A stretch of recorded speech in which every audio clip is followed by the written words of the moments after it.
Hey everyone, J-Ro here, back with another Final Fantasy 7 Ever Crisis video, and today I'm bringing you a no limited weapon clear for the Battle Tower Singularity, the Vortex Tower, the 6th Clash, Brutal Basement Level 5 against Rufus. Alright, so before we get into it, if you could please go ahead and hit that subscribe button and click that notification bell so you can be notified when I post new videos. Alright, so we are fighting against the other Crash boss here for the final stage of the 6th Clash is Rufus. So he is weak in resistance to nothing. It is recommended to bring Triangle Sigil. There are no damaged sigils. He is a humanoid terrestrial type. He is immune to poison, darkness, silent stun, fatigue, and fog. Uses many powerful physical attacks. Protects his allies with provoke while force gauge D-Link is active. The gauge can be depleted with damage. Unleashes powerful single targeted attacks with bright lights. If attempts to interrupt begin reload A are failed, depleting force gauge reload to 0 during reload B will cancel the action. Inflicts fatigue with up in smoke and up in smoke redux. Physical attacks are effective against this enemy. Alright, everything there is pretty much as it is. Let's go ahead and go quickly over Darkstar. Darkstar is his companion that he will be protecting with his provoke from D-Link. So the reason that ice is very effective here is because Darkstar itself is weak against ice and resistance to lightning. It is also a quadruped and terrestrial type.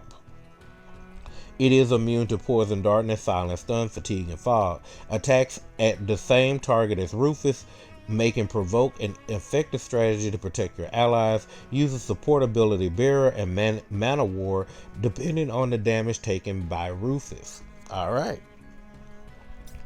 So let's go ahead and check out the battle effects. We just get an additional physical attack and ice potency of 60%.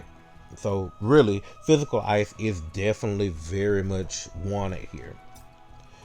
Alright, so to do that, I'm going to go with a team of Yuffie, Zack, and Aerith. So let's go ahead and hop into the high wind right quick. Here are the stats, here are the abilities, and all characters' role streams are 100% completed. Alright, now for the Memoria. I am going to run the Memoria of Bahamut Sin because of the max ATB increase and the ice potency up. You could also, there is an argument to run if you have it built up, the Memoria of Eligor because it does give you that max ATB increase and against terrestrials. But it's same difference basically. Let's see, maximum 10% here. What's the damage potency up here? 20%. So really and honestly, the ice potency up, if you're definitely running the ice team, will be the better go here because you get 10% more damage. All right, well, I'm looking at it at that, but if you have it built up, it's okay, 10%. So yeah, it's better to just get the elemental damage boost from Bahamut Sin. Okay, all right, now going into the build, starting with our healer, we have Aerith. With Aerith, we have her running her base costume, giving us magic defense, crit potency. In the main hand, we are running Fairy Tail, her AoE heal, with the R abilities of boost heal, earth resist. Now, if you wanted to replace Fairy Tail with Bahamut Rod, go ahead. But as I stated, this is a no limited weapon clear, so this is why I am using Fairy Tail. But Bahamut Rod will work here perfectly because it does allow you to have that as sooner all fatigue slot in the third materia slot, which is why I have it slotted here, because if I had Bahamut Rod equipped, I would want that Asuna all slot as well. Alright, next up, I am running the Citric Wand. This will allow Aerith to raise the ice damage up of one character, also the magic attack up as well of one character, and provide the R builds of magic attack and buff debuff extension. Next up, we are running the ultimate guard stick. This will give us a magic heal and also remove any physical and magic attack down on our characters and provide the R abilities of boost heal, magic defense. For sub-equips, I have her running the Nautilus Spiral, giving us boost heal, buff debuff extension. The Bouquet for fire resist, physical defense all allies. And the Orca Shovel for physical defense all allies. Looking at her materia, as I stated earlier, the Healing Asuna Fatigue in the third materia slot, which will be a physical attack, magic attack, heal, physical defense stat stick. Then we have a single targeted Cura here that is going to be a magic defense, HP, heal, magic attack stat stick. Then we have a Ruinra that is a physical attack, heal, HP stat stick. Alright, we are going to be running the Breath of the Earth Limit Break for Aerith. Looking at her R abilities, they come out to be Magic Attack level 3, Magic Defense level 3, Heal level 9, Fire Resist level 3, Buff Debuff Extension level 6. Looking at her stats, they come out to be HP 19k, Physical Attack is 5.7k, Physical Defense is 295, and Heal is 6.8k. Alright. Now, let's go ahead and hop over to our secondary DPS and support character. We are running Yuffie. We do have her running her Nanaki's Mantle, which is giving her Eerie Mask and Frostblade Arcanum. In the main hand, we're going to be running her Spiral Shuriken, her physical ice DPSing weapon that also provides the abilities of physical attack, ice potency. Now, next up, we are going to be running the Watch of the Hunt, because Watch of the Hunt is an AoE physical attack down, and it also raises the physical defense up, both mid, maximum, high, and provide the R abilities of HP, magic ability potency. Next up, we have the ultimate 4-point Shuriken that will allow Yuffie to raise her physical and magic attack up to high, and provide the R abilities of boost ability potency, magic defense. Looking at sub-equips, I have her with the Shinra Greatsword Model 1, which will provide the R abilities of physical attack, buff debuff extension, Mad Mini for HP, physical ability potency, and the Automatic for attack and physical ability potency. Looking at her materia, we have 3 Blizzara Blows that are physical defense, physical attack, ice potency stat sticks. Oh, one is not the same. One is different. This Blizzara Blow is an HP, physical attack, and heal stat stick. Alright. For her summon, we of course are going to be bringing the Shiva Removes Icy Judgment. For her R abilities, they come out to be Boost HP level 5, Physical Attack level 7, Magic Defense level 3, Attack level 4, Ice Potency level 5, Ability Potency level 3, Physical Ability Potency level 6, Magic Ability Potency level 3, and Buff Debuff Extension level 3. For her stats, they come out to be HP 31.4k, Physical Attack is 12.2k, Physical Defense is 271. Alright. Now, let's go ahead and get to our other main DPS here. We do have Zac. We have him running his Glacial Armor, which gives him buff debuff extension and Frostblade Arcanum. In the main hand, we are going to be running the Pressured Ridge, which will allow us to do physical ice DPS damage, and also provide us with ice resist down, and the R abilities of physical attack, ice potency. Next up, we are running the Surfer Blade, which will allow us to lower the physical defense on all enemies high, while raising the physical attack on all allies high, and provide the R abilities of physical attack, physical ability potency. Next up, we have the Ultimate Type 99 Longsword. This will allow Zac to decrease the enemy's physical defense and magic defense to high, and then also the R abilities of ability potency, magic defense. Looking at his sub-equips, they are Enemy Launcher for attack, physical ability potency, the Enhanced Sword for attack, ice potency, and the Heavy Howitzer for attack and ability potency. Looking at his materia, in the third materia slot, we have a Blizzara Blow that is a physical defense, ice potency, physical attack stat stick. Same for the second one.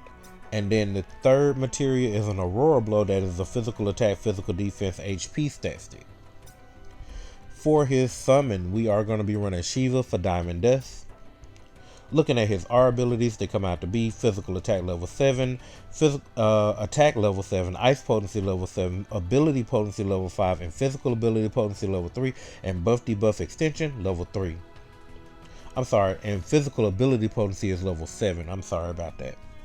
Alright, looking at his stats, they come out to be HP is 18.6k, physical defense, physical attack is 13.8k. Physical defense is 306. And there you have it. Alright, so without further ado, let's go ahead and get the clear against the 6th Clash Brutal Basement level 5 Rufus.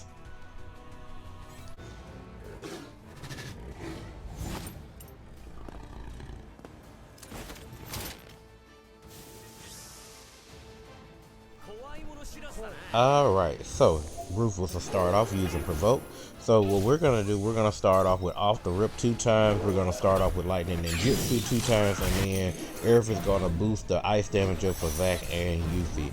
So what Yuffie's doing is lowering the physical attack on both Dark Star and Rufus at the same time, while Zack is removing the physical defense and putting physical defense down on them as well. Alright, switch to defense so we can tank the first move. The Ascendant Assault is a very dangerous move because it raises his fire damage up each time. So the goal here is to get the D-Link bar down and then eliminate Dark Star before he can do it again, because once he does it again, it'll go up to a 6 tier fire damage up and nothing will be survivable. Alright, so Aerith is going to work on removing the fatigue on Zack and Yuffie, and they will start doing their physical ice moves on Rufus, eliminating the D-Link force gauge. Alright, and Dive Bomb is targeting my highest HP character, so we do definitely need to get Yuffie healed up so she can tank that.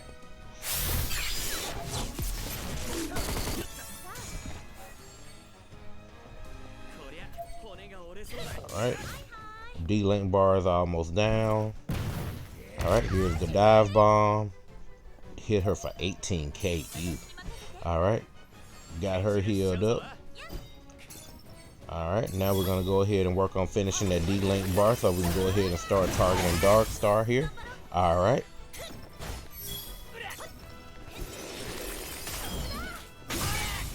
Alright, so now we want to target Dark Star.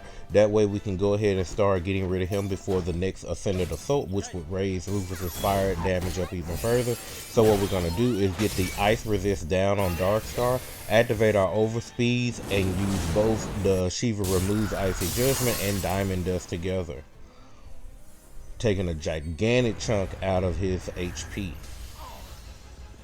Alright. And then from here, we're going to just keep going on with Zack and Yuffie to go ahead and eliminate Dark Star.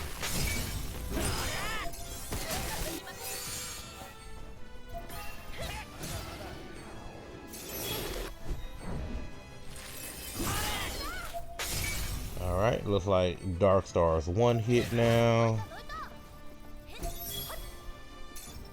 Alright, so that took care of Dark Star, and now it turned it Ascendant into Blast Shot. But I noticed that Yuffie's physical defense is tremendously low, so I'm going to go ahead and use Breath of the Earth to remove that physical defense down, in time to tank the Blast Shot. Alright. She would have been defeated if I did not do that there. Wow. Okay, so now we're just going to go do Off the Rip so we can go ahead and get that physical defense down, work on getting that physical attack down and our physical defense back up, because he's about to do a whole lot of these refracting light moves.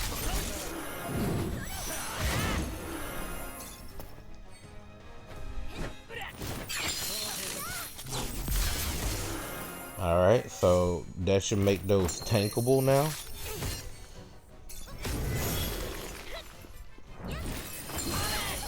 Alright, and so Yuffie and Zack will work on DPSing while Aerith will work on keeping them healed up.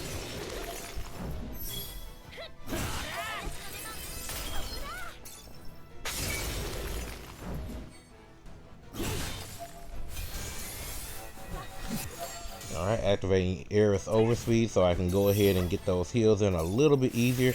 There's that reload beta, so we want to eliminate that force gauge right quick so that way he doesn't try to finish that reload. The reload was canceled, so that means now we're going to stun him and just keep pushing forward on damage.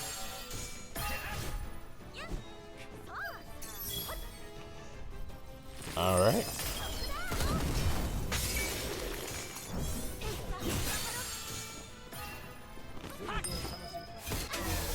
Alright, he did up in smoke redux, but we're going to go ahead and activate our overspeeds and activate Icy Judgment and Diamond Dust again.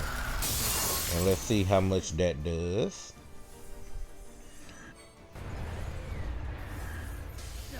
Alright, I almost got him. So we're going to go ahead and use the Asuna Fatigue on Zac. So Zac can be free to go ahead and attack. Yuffie will go ahead and make sure that physical attack stays down. And it looks like we're one hit away from the end. And Yuffie ran in with a Blizzard blow and finished it. Nice. Alright, and that is how we take down the Battle Tower Singularity, the Vortex Tower, the 6th Clash, Brutal Basement level 5 against Rufus. Alright, let's go ahead and check out some match stats right quick. One hit max damage was 7,779,000, and then we did battle time of 3 minutes and 20 seconds. Not bad at all.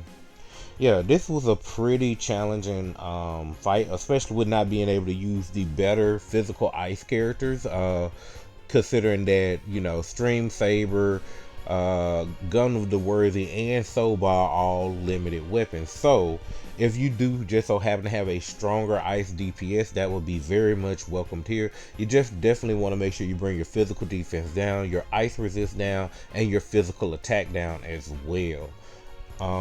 And those should be your keys to victory. Alright, well, with that being said, I want to thank everyone for watching the video. I hope you found it enjoyable or informative. If you did, remember to leave a like on the video, leave a comment down below, subscribe to the channel for more Final Fantasy VII Ever Crisis content, click the notification bell so you can be notified when I post that content, and with that, I'll see you in the next one. Later!